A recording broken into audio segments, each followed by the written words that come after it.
اب الیکشن جو ہیں 14 مئی کو تو انشاءاللہ تعالی نہیں ہوں گے. یہ جتنا مرضی زور لگا لیں 14 مئی کو الیکشن نہیں ہوں گے. الیکشن انشاءاللہ اکٹھے ہوں گے، کیئر ٹیکر سیٹ اپ کے تحت ہوں گے، اور جو ہے وہ اسی سال ہوں گے. یعنی یہ مئی میں اگر نہیں ہوتے تو اکتوبر بھی کوئی زیادہ دور نہیں ہے. اس لیے آپ کو الیکشن کی تیاری جو ہے اس کا جو آغاز آپ نے کیا ہے اس کو جاری رکھنا ہے.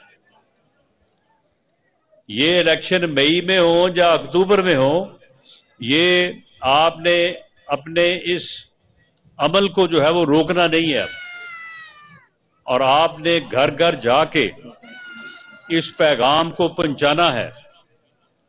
یہ کہتے ہیں کہ جی مہنگائی ہے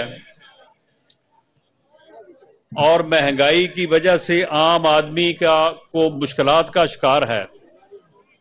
آپ مجھے بتائیں کہ 31 مئی 2018 کو جب مسلم لیگ نون کی حکومت ختم ہوئی، اس وقت جو ہے وہ آٹا 35 روپے کلو نہیں تھا.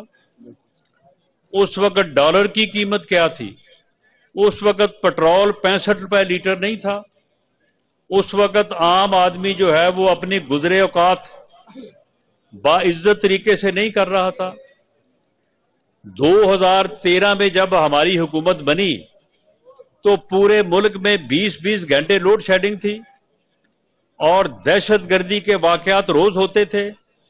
کیا ہم نے مسلم لیگ نون نے میاں نواز شریف کی قیادت میں لوڈ شیڈنگ ختم نہیں کی؟